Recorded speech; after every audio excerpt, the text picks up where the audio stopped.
Hey guys, this is Om here from fitnessbasics.com and today I'm back with another informative fitness video. The only difference is that this one is going to be a game changer for you.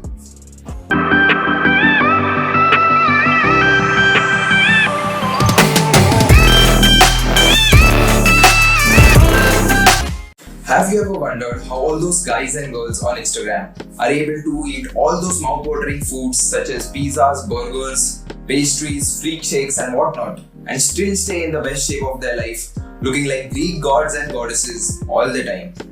The answer to that lies in understanding and applying energy balance and calorie counting. Since I intend to explain both these topics to you thoroughly, I have decided to make this a two-part series, where in the first part, which is this video, I'm going to explain to you what energy balance is and how it affects your body and your weight. In the second part, I'll be showing you with an example how calorie counting relates to energy balance and fat loss. If you haven't already, go and hit the subscribe button and the bell icon so that you don't miss out on the second video, because that is equally important, and if you ask me, it is even more relevant. So what exactly is energy balance? The relationship between the energy you consume and the energy you use or expend is known as energy balance. The energy which you consume is in the form of food, whereas the energy which you expend or use is primarily based on your level of physical activity. Now some of you must be wondering, Om is loosely using the term energy, but what is energy? Why have I not heard people talk about energy the way Om is doing right now? And how do we actually measure energy? I hear you, and I know that the next statement which I make will make everything crystal clear for you. The unit of measurement we use for energy is called a calorie, and I'm pretty sure you've heard this word before. But here's the important part. Not understanding energy balance and calorie counting is the biggest reason why so many people who want to lose weight have a hard time doing so. So much of their energy and time are wasted because they fail to understand and apply the principles of energy balance and calorie counting. In an effort to prevent that from ever happening to you, let me explain how energy balance actually works. Our bodies require a certain amount of energy every day to survive and to perform the normal bodily functions such as breathing, digestion, etc. This certain amount of energy is called as BMR.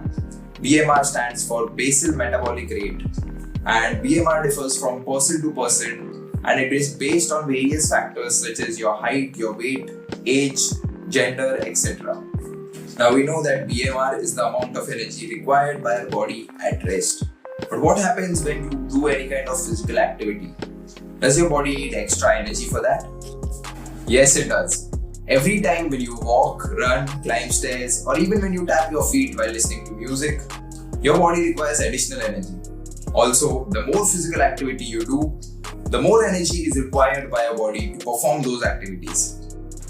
This is the reason why people who work out for longer durations or those who do intense physical activities tend to burn more calories. The sum of your BMR and your level of physical activity is referred to as your total daily energy expenditure, also called as TDEE. So let's assume your BMR is 1500 and you burn an extra 500 calories through daily physical activities. Then your TDEE will be 1500 plus 500, which comes to 2000 calories. Hence, your TDEE is the amount of calories your body burns in a day. To know your TDEE, you can just hop on Google and use one of those online TDEE calculators. To save you the trouble, I've put a link to a TDEE calculator in the description below. You can go ahead and hit the like button to thank me for this one. Another thing to keep in mind is that these online calculators tend to slightly overestimate your TDEE and BMR. So if you're eating your maintenance calories, just make sure that you check your weight every day. Because if your maintenance calories are correct, then your weight shouldn't be changing at all. Now that you know what total daily energy expenditure is, it is time to show you how it applies in real life. When you eat more calories than your total daily energy expenditure, it is called as eating in a calorie surplus. As a result of eating more calories than are actually required by your body, you will gain weight. The weight which you gain will be a combination of both muscle and fat. How much muscle and how much fat you gain depends on various factors such as which macronutrients you are eating more of and whether you are doing strength training or not, etc. When you give your body more energy than it needs, it naturally stores that extra energy in the form of fat for future use. That is how you gain fat. And if you've also been doing strength training exercises while staying in a calorie surplus, then some of those extra calories are used to rebuild the muscle which has been broken down while doing your strength training exercises. That is how you gain muscle. On the other hand, eating lesser calories than your total daily energy expenditure is called as eating in a calorie deficit. When you're in a calorie deficit, you will start to lose weight again because your body is now forced to use the stored energy to make up for the shortage of energy available with it. Again, the weight which you lose will be a combination of both muscle and fat. Excess muscle is good for your body, excess fat is not. And that is why, to minimize the amount of muscle which you lose when you lose weight, you have to eat enough protein. And by enough, I mean at least 1 gram of protein per pound of your body weight. There are several studies that tout the benefits of eating a high protein diet when it comes to losing weight. I'll put a link to a few of them in the description below. You can check them out later. Speaking from my personal experience, I've noticed that if you don't eat enough protein and if you stay in a calorie deficit, even for a moderate amount of time, then you will end up looking skinny and small. I've been there and it sucks. Please be smarter and learn from my mistakes. To sum things up, if you just want to lose weight, all you have to do is stay in a calorie deficit day in and day out until you have achieved your desired level of leanness.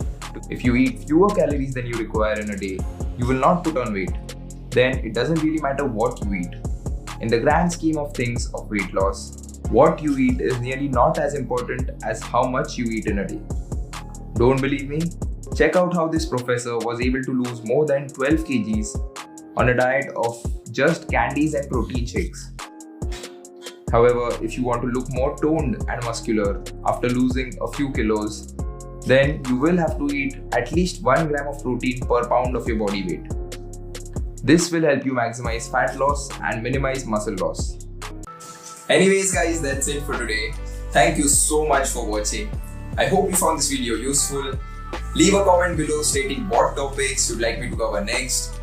Please don't forget to show your support by leaving us a thumbs up. Also, if you're new here and if health, fitness and productivity is something that you'd be interested in watching, then go ahead and hit the subscribe button and the bell icon so you never miss another update from That OG Lifestyle. As always, I'll see you in the next one guys.